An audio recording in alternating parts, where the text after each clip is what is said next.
ನಮ್ಮ ಜಿಲ್ಲೆ ಉಸ್ತುವಾರಿ ಮಂತ್ರಿಗಳಿಗೆ ನಾನು ವಿನಂತಿ ಮಾಡ್ತೀನಿ. ಪುಣ್ಯಾತ್ಮ, ನೀನು ನಿನ್ನ ಕ್ಷೇತ್ರದಾಗ ಆಗ್ಯಾವ, ನಿನ್ನ ತಾಟ್ನಾಗ ದೊಡ್ಡ ದೊಡ್ಡ ಕತ್ತಿ ಬಿದ್ದಾವ, ಮೊದಲು ನೀ ರಾಜೀನಾಮೆ ಕೊಡು. ವಿದ್ಯಾರ್ಥಿಗಳಿಗೆ ಅನ್ಯಾಯ ಮಾಡಿದ ಕಾಂಗ್ರೆಸ್ ಸರ್ಕಾರಕ್ಕೆ ಯಾವ ಉಸ್ತುವಾರಿ ಮಂತ್ರಿ ಅದಾರ ಇವತ್ತು ಅವ್ರ ಕ್ಷೇತ್ರನಾಗೆ ಆಗ್ಯದ. ಇವತ್ತು ಬಬಲೇಶ್ವರ ವಿಧಾನಸಭಾ ಕ್ಷೇತ್ರನಲ್ಲೇ ಆಗ್ಯದ. ಯಾರು ಮಂದಿ ಕೇಳಿದ್ರು, ಯಾರು ಒಂದು ಸ್ಟೇಟ್ಮೆಂಟ್ ಗೃಹ ಮಂತ್ರಿಗೆ ಕೊಡ್ಲೇಬೇಕು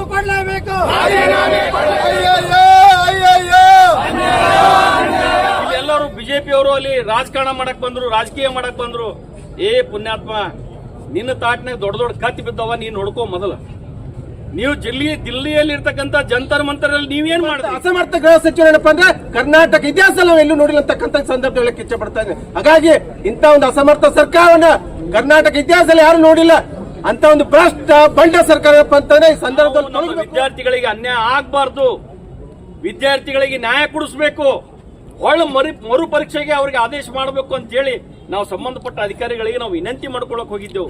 ನಾವು ರಾಜಕಾರಣ ಮಾಡಕ್ ಹೋಗಿಲ್ಲ. ಅಧಿಕಾರಿಗಳಿಗೆ ವಿನಂತಿ ಮಾಡ್ಕೋತೀನಿ, ಎಷ್ಟು ವಿದ್ಯಾರ್ಥಿಗಳು ಇವತ್ತು ಎಷ್ಟು ಪರೀಕ್ಷೆ ಕೂತಿಲ್ಲ, ಅವ್ರಿಗೆ ಒಳ್ಳೆ ಮರು ಪರೀಕ್ಷೆಗೆ ಆದೇಶ ಮಾಡಿಕೊಡ್ಬೇಕಂತ ಹೇಳಿ ನಾನು ರಾಜ್ಯ ಸರ್ಕಾರಕ್ಕೆ ಆಗ್ರಹ ಮಾಡ್ತಾ ಇದ್ವಿ. ಮಾನ್ಯ ಪ್ರಿಯಾಂಕಾ ಖರ್ಗೆ ಅವರೇ, ನೀವು ದೊಡ್ಡ ದೊಡ್ಡ ಭಾಷಣ ಮಾಡ್ತಾ ಇದ್ರಿ ಇಡೀ ರಾಜ್ಯದಲ್ಲಿ ಏನಪ್ಪಾ ಅಂತಂದ್ರೆ ಯಾವ ವಿಷಯನ ಬೇಕು ಆ ವಿಷಯದ ಬಗ್ಗೆ ಚರ್ಚೆ ಮಾಡ್ತಾ ಇಲ್ಲ. ಇವತ್ತು ಬಿಜಾಪುರದಲ್ಲಿ ಏನಪ್ಪಾ ಅಂತಂದ್ರೆ ವಿದ್ಯಾರ್ಥಿಗಳಿಗೆ ಅನ್ಯಾಯ ಆಗಿದೆ. ಅಂದ್ರೆ ತಮ್ಮ ಜೀವನ ಏನಪ್ಪಾ ಅಂತಂದ್ರೆ ಭವಿಷ್ಯವನ್ನ ಕಟ್ಕೋಬೇಕು.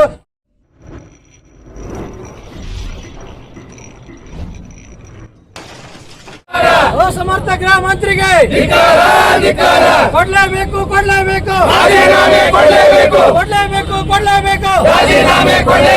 ಭ್ರಷ್ಟ ಕಾಂಗ್ರೆಸ್ ಸರ್ಕಾರಕ್ಕೆ, ವಿದ್ಯಾರ್ಥಿಗಳ ಅನ್ಯಾಯ ಮಾಡಿದ ಕಾಂಗ್ರೆಸ್ ಸರ್ಕಾರಕ್ಕೆ ಭಾರತ್ ಮಾತಾ ಕಿ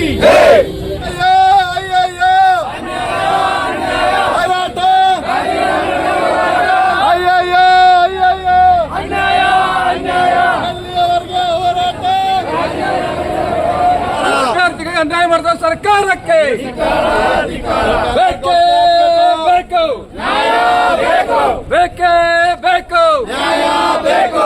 ಮೊನ್ನೆ 2ನೇ ತಾರೀಕು ಈ ದಿವಸ ನಡೀತಕ್ಕಂಥ ಪೊಲೀಸ್ ಕಾನ್ಸ್ಟೇಬಲ್ ಎಕ್ಸಾಮದ ನಿಮಿತ್ತವಾಗಿ ನಮ್ಮ ಭಾರತೀಯ ಜನತಾ ಪಕ್ಷ ಇವತ್ತು ಹೋರಾಟಕ್ಕೆ ಬೀದಿಯಲ್ಲಿ ನಾವು ಇಳಿದಿದ್ದೇವೆ. ಆ ಸಂದರ್ಭದಲ್ಲಿ ನಾನು ನಮ್ಮ ಮಂಡಳದ ಅಧ್ಯಕ್ಷರು ಮತ್ತು ನಮ್ಮ ಬಸವರಾಜ್ ಅವರು ಈ ಸುದ್ದಿ ತಿಳಿದ ನಂತರ ನಾವು ತಿಕೋಟಕ್ಕೆ ಬಹಳ ಒಂದು 10 ನಿಮಿಷದಲ್ಲಿ ತಿಕೋಟಕ್ಕೆ ನಾವು ಹೋದೆವು. 10:00 ಎಕ್ಸಾಮ್ ಅನ್ನ ಪರೀಕ್ಷೆ ಶುರು ಆಗಬೇಕಾಗಿತ್ತು. 11:10 ಗಂಟೆಗೆ ಅವರಿಗೆ OMR ಅನ್ನ ಕೊಟ್ಟರು. ಅವರಿಗೆ ಕೊಟ್ಟ ನಂತರ ಅದಕ್ಕೆ ಎರಡಕ್ಕೂ ಟ್ಯಾಲಿ ಆಗಲಿಲ್ಲ. ಅದರ ನಂಬರೇ ಬೇರೆ, ಇದರ ನಂಬರೇ ಬೇರೆ. ವಿದ್ಯಾರ್ಥಿಗಳು ಅಲ್ಲಿ ಇರ್ತಕ್ಕಂಥ ಕಸ್ಟೋಡಿಯನ್ಗಾಗಲಿ ಅಲ್ಲಿ ಇರ್ತಕ್ಕಂಥ ಅಧಿಕಾರಿಗಳಿಗಾಗಲಿ ಎಷ್ಟೇ ರಿಕ್ವೆಸ್ಟ್ ಮಾಡಿಕೊಂಡ್ರು ಕೂಡ ಕೇವಲ ಇರುವುದು 1.5 ತಾಸು ಪೇಪರ್ದ ಇವತ್ತು ಪರೀಕ್ಷೆಯಲ್ಲಿ ಕೊಡ್ತಕ್ಕಂಥದ್ದು 1.5 ತಾಸು ಟೈಮ್ ಇರ್ತದೆ. ಆ 1.5 ತಾಸಿನಲ್ಲಿ ಅವ್ರ ಪೇಪರ್ನ ಬರೀಬೇಕು. 11:15 ಆದರೂ ಕೂಡ ಇವರು ಪತ್ರಿಕೆಯಲ್ಲಿ OMRನ ಅವರಿಗೆ ಕೊಟ್ಟಿರಲಿಲ್ಲ. ಆದರೆ ಒಂದು ಕ್ಲಾಸ್ ರೂಮ್ನಲ್ಲಿ ಕೊಟ್ಟಾರ, ಮತ್ತೊಂದು ಕ್ಲಾಸ್ ರೂಮ್ನಲ್ಲಿ ಕೊಟ್ಟಿಲ್ಲ. ಆದರೆ ಅದೇ ಸಂದರ್ಭದಲ್ಲಿ ತಿಕೋಟದಲ್ಲಿ ಇರ್ತಕ್ಕಂಥ ಜತ್ತಿ ಕಾಲೇಜ್ನಲ್ಲಿ ಕೂಡ ಘರ್ಷಣೆ ಆಗ್ಯದ. ಆದರೂ ಕೂಡ ಪೊಲೀಸರು ಹೋಗಿ ಅದನ್ನ ಬಂದೋಬಸ್ತ್ ಮಾಡಿ ಗೇಟ್ ಹಾಕಿ ಅಲ್ಲಿ ವಿದ್ಯಾರ್ಥಿಗಳ ಕೈಯಲ್ಲಿ ಇರ್ತಕ್ಕಂಥ ಮೊಬೈಲ್ಗಳನ್ನು ಕಸ್ಕೊಂಡು ಅವ್ರಿಗೆ ಯಾರಿಗೆ ಹೊರಗೆ ಬಿಡಲಾರ್ದಂಗೆ ವ್ಯವಸ್ಥೆ ಅಲ್ಲಿ ಕೂಡ ಮಾಡ್ಯಾರ. ಆದರೆ ನಾವು ಸ್ವತಃ ಹೋಗಿ ಅಲ್ಲಿ ಒಬ್ಬ ರೈತ ಅವನ ಮಗನಿಗೆ ಎಕ್ಸಾಮ್ ಕೊಡಿಸ್ಲಿಕ್ಕೆ ಅಲ್ಲಿ ಬಂದಾನ.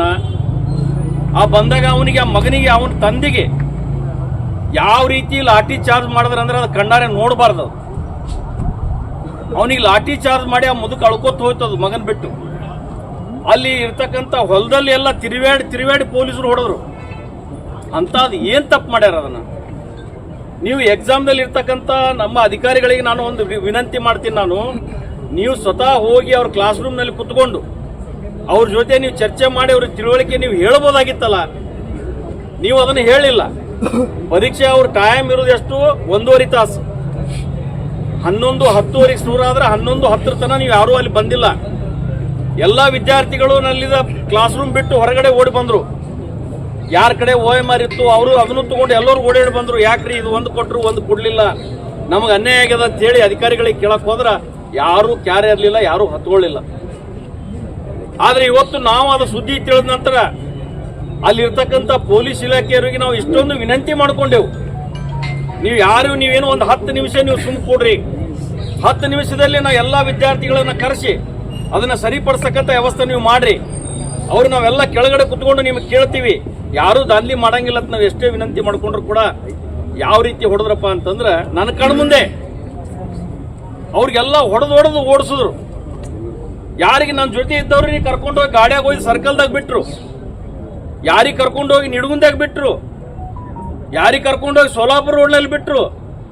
ಇದು ಯಾವ ರೀತಿ ಇದು ಮಾಡೋ ಉದ್ದೇಶ ಏನು ಬೇಕಲ್ಲ? ಅದಕ್ಕೆ ಒಂದು ಏನೇ ಕಾರಣ ಬೇಕಲ್ಲ. ಇವತ್ತು ನಾನು ಸತತವಾಗಿ 2 ವರ್ಷಗಳಿಂದ ಯಾರು ಕಾನ್ಸ್ಟೇಬಲ್ ಪೊಲೀಸ್ ಇಲಾಖೆಗೆ ಸೇರ್ಪಡೆ ಆಗ್ಬೇಕಂತೇಳಿ ಬೆಳಗ್ಗೆ 5 ಗಂಟೆಯಿಂದ 4:30ದಿಂದ 5 ಗಂಟೆ 6:30 ತನಕ ಇವತ್ತು ನಮ್ಮ ಜಮಖಂಡಿ ರೋಡ್ನಲ್ಲಿ ನೋಡಲಿ, ಸೋಲಾಪುರ ನೋಡಲಿ, ಅವರೆಲ್ಲ ತಮ್ಮ ಫಿಸಿಕಲ್ ಫಿಟ್ನೆಸ್ ಮಾಡಿಕೊಂಡು ಆ ಪರೀಕ್ಷೆಯಲ್ಲಿ ಇವತ್ತು 10 ರೂಪಾಯಿ 7 ರೂಪಾಯಿಗೆ ಒಂದೊಂದು ಪ್ಲೇಟ್ ಅಲ್ಲಿ ರೈಸ್ ತಿಂದು ಜೀವನ ಮಾಡ್ತಕ್ಕಂಥ ವಿದ್ಯಾರ್ಥಿಗಳ ಕಣ್ಣಾರೆ ನೋಡಿದ್ರೆ ನಿಮ್ಗೆ ಗೊತ್ತಾಗ್ತದೆ. ಅದನ್ನ ಅಂತ ಪರಿಸ್ಥಿತಿಯಲ್ಲಿ ಇವತ್ತು ಎಲ್ಲಿ ಧಾರವಾಡದಿಂದ ಬಂದವರು, ಬಿಜಾಪುರದಿಂದ, ಜಿಲ್ಲೆ ಪ್ರತಿಯೊಂದು ಹಳ್ಳಿಯಿಂದ ಬಂದವರು, ಗುಲ್ಬರ್ಗಾದಿಂದ ಬಂದವರು, ಒಬ್ಬಕ್ಕಿ ಹೆಣ್ಣು ಮಗಳು ತಾಯಿ, ಆ ಹೆಣ್ಣು ಮಗಳಿಗೆ ಆಕಿನ ಕೈಯಿಂದ ಎಲ್ಲ ಬ್ಯಾಗ್ ಕಸ್ಕೊಂಡಾರ. ಆ ಹೆಣ್ಣು ಮಗಳಿಗೆ ಒಂದು ಏಟ್ ಬಿದ್ದದು. ಆ ಹೆಣ್ಮಗಳು ಅಳ್ಕೋತಾಳ, ನಾನು ಏನ್ ಮಾಡ್ರಿ, ನನ್ನ ಬ್ಯಾಗ್ ಹೋಗ್ಯದ, ನಂದೆಲ್ಲ ಹೋಗ್ಯದ ಅಂತ ಹೇಳಿ ಆ ಹೆಣ್ಮಗಳು ಕಣ್ಣೀರ್ ತರ್ತಾಳ. ಇಂಥ ಪರಿಸ್ಥಿತಿಯಲ್ಲಿ ನಾವು ಇದೀವಿ. ಇವ್ರು ಮತ್ತೆ ಕಾಂಗ್ರೆಸ್ನವರು ಇವತ್ತು ಜಿಲ್ಲಾ ಅಧ್ಯಕ್ಷರು ಒಂದು ಪ್ರೆಸ್ ಮೀಟ್ ಕೊಟ್ಟರೆ ಆಗಲೇ ನಾನು ಸುದ್ದಿ ತಿಳಿದು ಬಂತು. ತಾನೇ ತನ್ನ ತಪ್ಪನ್ನು ಒಪ್ಕೊಂಡಿದ್ದಾನೆ. ಯಾರು ಕಾಂಗ್ರೆಸ್ ಪಕ್ಷದ ಜಿಲ್ಲಾ ಅಧ್ಯಕ್ಷ ತನ್ನ ತಪ್ಪನ್ನು ಒಪ್ಕೊಂಡ ನಂತರ ಇದಕ್ಕೆ ಒತ್ತೋರು ಇವ್ರು ಕೊಡ್ತಾರ, ಒಂದು ಪತ್ರಿಕೆ ಏನು ಕೊಡ್ತಾರೆ, ಯಾರು ನಿರ್ದೇಶಕರು, ಕಾರ್ಯನಿರ್ವಾಹಕ ನಿರ್ದೇಶಕರು, ನಾವು ಯಾವುದೋ ತಪ್ಪು ಮಾಡಿಲ್ಲ, ಇದು ತಪ್ಪು ಸರಿ ಇದೆ ಅಂತಕ್ಕಂತನ ತಾವು ಒಪ್ಕೋತಾರ. ಇದನ್ನು ಪ್ರೂಫ್ ಇದೆ ನನ್ನ ಹತ್ರ. ಆದ್ರೆ ಕಾಂಗ್ರೆಸ್ ಪಕ್ಷದ ಅಧ್ಯಕ್ಷ ಏನ್ ಹೇಳ್ತಾನೆ, ನಾವು ತಪ್ಪು ಮಾಡಿದೀವಿ, ನಮ್ದು ವಿಳಂಬ ಆಗ್ಯದ ಅಂತ ಹೇಳಿ ತನ್ನ ಬಾಯಿಲೆ ತಾನು ಹೇಳ್ತಾನೆ. ಮತ್ತೊಂದು ಮಾತೇನ್ ಹೇಳ್ತಾರಪ್ಪ ಅಂತಂದ್ರೆ, ಇಲ್ಲಿ ಎಲ್ಲರೂ ಬಿಜೆಪಿಯವರು ಅಲ್ಲಿ ರಾಜಕಾರಣ ಮಾಡಕ್ ಬಂದ್ರು, ರಾಜಕೀಯ ಮಾಡಕ್ ಬಂದ್ರು. ಏ ಪುಣ್ಯಾತ್ಮ, ನಿನ್ನ ತಾಟ್ನಾಗ ದೊಡ್ಡ ದೊಡ್ಡ ಕತ್ತಿ ಬಿದ್ದವ, ನೀನ್ ನೋಡ್ಕೋ ಮೊದಲು.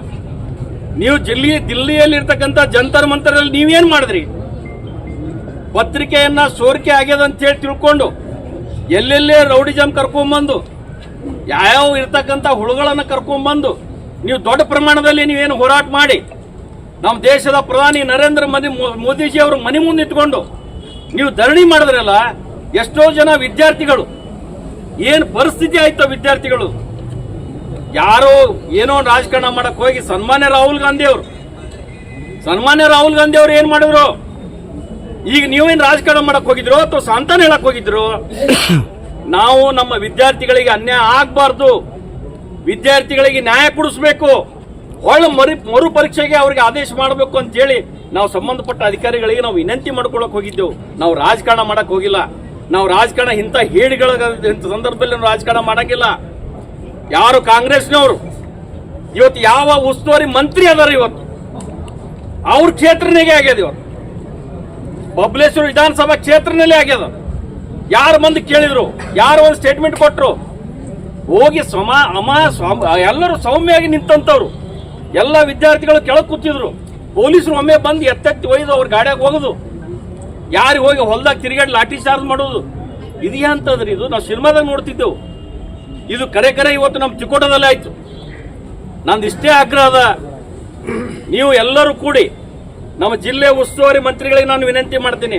ಪುಣ್ಯಾತ್ಮ, ನೀನು ನಿನ್ನ ಕ್ಷೇತ್ರದಾಗ ಆಗ್ಯಾವ, ನಿನ್ನ ತಾಟ್ನಾಗ ದೊಡ್ಡ ದೊಡ್ಡ ಕತ್ತಿ ಬಿದ್ದಾವ, ಮೊದಲು ನೀ ರಾಜೀನಾಮೆ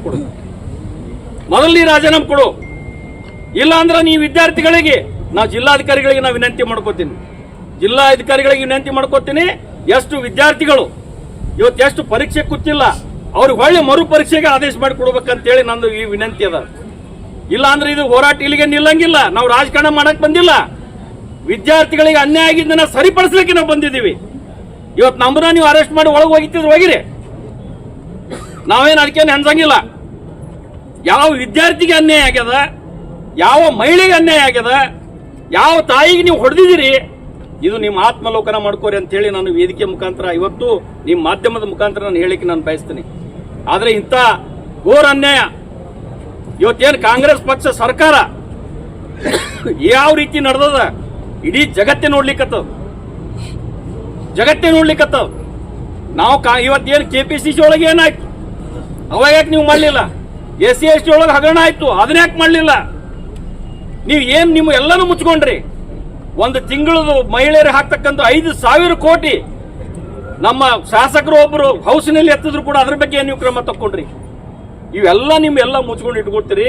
ಅದಕ್ಕೆ ದಯಮಾಡಿ ನಿಮ್ಗೆಲ್ಲರಿಗೂ ವಿನಂತಿ ಮಾಡ್ತೀನಿ, ನಮ್ಮ ಜಿಲ್ಲಾಧಿಕಾರಿಗಳಿಗೆ ನಾನು ವಿನಂತಿ ಮಾಡ್ತೀನಿ, ಎಷ್ಟು ಮಂದಿ ವಿದ್ಯಾರ್ಥಿಗಳು ಅವರಿಗೆ ಎಕ್ಸಾಮ್ ಕೂಡ್ಲಿಕ್ಕೆ ಅವಕಾಶ ಆಗಿಲ್ಲ, ಅವರಿಗೆ ನೀವು ಸರಿ ಮಾಡಿ ಕೊಡಬೇಕು, ಎಕ್ಸಾಮ್ಗೆ ಮರು ಪರೀಕ್ಷೆ ಮಾಡಲಿಕ್ಕೆ ಅನುಮತಿ ಮಾಡಿ ಕೊಡ್ಬೇಕಂತ ಹೇಳಿ ನಾನು ತಮ್ಮಲ್ಲಿ ಕೈ ಮುಗಿದು ನಾನು ಕೇಳ್ಕೊಳ್ಳಿಕ್ಕೆ ಭಾರತೀಯ ಜನತಾ ಪಾರ್ಟಿ ವತಿಯಿಂದ ಇವತ್ತು ವಿಜಯಪುರ ನಗರದಲ್ಲಿ ಕರ್ನಾಟಕ ರಾಜ್ಯದಲ್ಲಿ ಇರ್ತಕ್ಕಂಥ ಪೊಲೀಸ್ ಇಲಾಖೆ ಪರೀಕ್ಷೆಯಲ್ಲಿ ಏನು ಅಕ್ರಮವಾಗಿ ನಡೆದಿದೆ ಅಂತಕ್ಕಂಥ ವಿಷಯ ಇಟ್ಕೊಂಡು ಇವತ್ತು ಭಾರತೀಯ ಜನತಾ ಪಾರ್ಟಿಯ ನೇತೃತ್ವದಲ್ಲಿ ಇವತ್ತು ವಿಜಯಪುರ ಜಿಲ್ಲೆಯಲ್ಲಿ ಪ್ರತಿಭಟನೆ ಮಾಡ್ತಾ ಇದ್ವಿ. ಬಹುತೇಕ ಈ ಒಂದು ಪ್ರತಿಭಟನೆಯನ್ನ ನಾವು ನಿನ್ನೆ ಭಾನುವಾರ ನೋಡಿದಾಗ ಇಡೀ ರಾಜ್ಯಾದ್ಯಂತ ದೊಡ್ಡ ಮಟ್ಟದಲ್ಲಿ ಪ್ರತಿಭಟನೆ ಆಗ್ತಕ್ಕಂಥದ್ದು ನೋಡಿದ್ವಿ ನಾವು. ನಾನು ರಾಜ್ಯ ಸರ್ಕಾರಕ್ಕೆ ಆಗ್ರಹ ಮಾಡ್ತಾ ಇದ್ದೀನಿ, ಮಾನ್ಯ ಪ್ರಿಯಾಂಕಾ ಖರ್ಗೆ ಅವರೇ, ನೀವು ದೊಡ್ಡ ದೊಡ್ಡ ಭಾಷಣ ಮಾಡ್ತಾ ಇದ್ರಿ ಇಡೀ ರಾಜ್ಯದಲ್ಲಿ ಏನಪ್ಪಾ ಅಂತಂದ್ರೆ ಯಾವ ವಿಷಯನ ಬೇಕು ಆ ವಿಷಯದ ಬಗ್ಗೆ ಚರ್ಚೆ ಮಾಡ್ತಾ ಇಲ್ಲ. ಇವತ್ತು ಬಿಜಾಪುರದಲ್ಲಿ ಏನಪ್ಪಾ ಅಂತಂದ್ರೆ ವಿದ್ಯಾರ್ಥಿಗಳಿಗೆ ಅನ್ಯಾಯ ಆಗಿದೆ. ಅಂದ್ರೆ ತಮ್ಮ ಜೀವನ ಏನಪ್ಪಾ ಅಂತಂದ್ರೆ ಭವಿಷ್ಯವನ್ನ ಕಟ್ಕೋಬೇಕು, ಪರೀಕ್ಷೆನ ಬರೀಬೇಕು, ಉದ್ಯೋಗ ಹುಡುಕ್ಬೇಕಂತಕ್ಕಂಥ ಏನ್. ಆದ್ದರಿಂದ ಏನಪ್ಪಾ ಅಂದ್ರೆ ಇಂಥ ವಿದ್ಯಾರ್ಥಿಗಳಿಗೆ ಅನ್ಯಾಯ ಅಂತ ಸಂದರ್ಭದಲ್ಲಿ ಪ್ರಿಯಾಂಕಾ ಖರ್ಗೆ ಅವರೇ ನೀವು ಎಲ್ಲಿದ್ದೀರಿ ನೀವು? ವಿದ್ಯಾರ್ಥಿಗಳಿಗೆ ಅನ್ಯಾಯ ಅಂತ ಸಂದರ್ಭದಲ್ಲಿ ನೀವು ಧ್ವನಿ ಎತ್ತಲ್ಲ ಅಂತಂದ್ರೆ ನಿಮ್ಮಂತ ಅಸಮರ್ಥ ಗೃಹ ಸಚಿವರು ಏನಪ್ಪಾ ಅಂದ್ರೆ ಕರ್ನಾಟಕ ಇತಿಹಾಸ ನಾವು ಎಲ್ಲೂ ನೋಡಿಲ್ಲ ಅಂತಕ್ಕಂಥ ಸಂದರ್ಭದಲ್ಲಿ ಕಿಚ್ಚ ಪಡ್ತಾ ಇದ್ದೀನಿ. ಹಾಗಾಗಿ ಇಂಥ ಒಂದು ಅಸಮರ್ಥ ಸರ್ಕಾರವನ್ನ ಕರ್ನಾಟಕ ಇತಿಹಾಸದಲ್ಲಿ ಯಾರು ನೋಡಿಲ್ಲ. ಅಂತ ಒಂದು ಭ್ರಷ್ಟ ಬಂಡ ಸರ್ಕಾರ ಏನಪ್ಪಾ ಅಂತಂದ್ರೆ ಈ ಸಂದರ್ಭದಲ್ಲಿ ತೊಲಗಬೇಕು. ಇಡೀ ಕರ್ನಾಟಕ ರಾಜ್ಯದಲ್ಲಿ ಇರ್ತಕ್ಕಂಥ ವಿದ್ಯಾರ್ಥಿ ಸಮುದಾಯ, ಉದ್ಯೋಗ ವಹಿಸ್ತಕ್ಕಂಥ ವಿದ್ಯಾರ್ಥಿಗಳೇನಪ್ಪಾ ಅಂತಂದ್ರೆ ಈ ರಾಜ್ಯ ಸರ್ಕಾರದ ವಿರುದ್ಧ ಏನಪ್ಪಾ ಅಂದ್ರೆ ಬಂಡಾಯವನ್ನು ಹೇಳ್ಬೇಕು.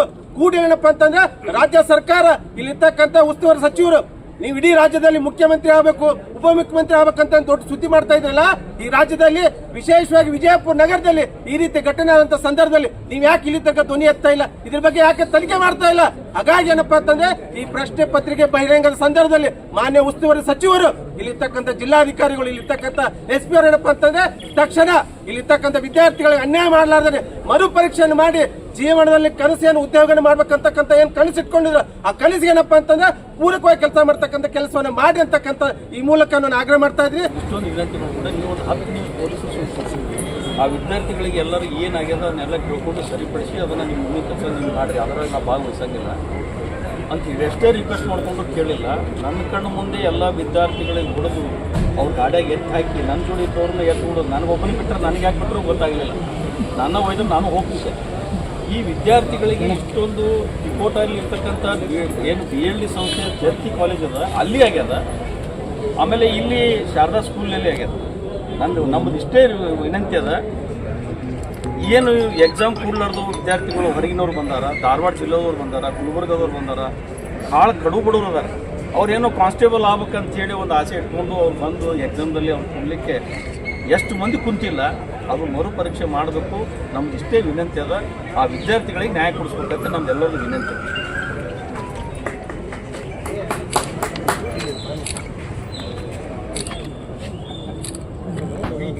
ಸರ್ಕಾರ ಮಕ್ಕಳ ಮೇಲೆ ಮತ್ತು ಮಹಿಳೆಯರ ಮೇಲೆ ದೌರ್ಜನ್ಯ ಆಗ್ತಾ ಇದೆ. ಯಾಕಂದ್ರೆ ಮಹಿಳೆಯರಿಗೆ 2 ಸಾವಿರ ಕೊಡ್ತಂತ ಹೇಳ್ತಾರೆ, ಆ ಹೆಣ್ಮಕ್ಳಿಗೆ 2 ಸಾವಿರ ಬೇಕಾಗಿಲ್ಲ ಸರ್. ಆ ಹೆಣ್ಮಕ್ಳಿಗೆ ಬೇಕಾಗಿರುವುದು ನ್ಯಾಯ, ಮಕ್ಕಳ ಭವಿಷ್ಯ ಬೇಕಾಗೈತಿ.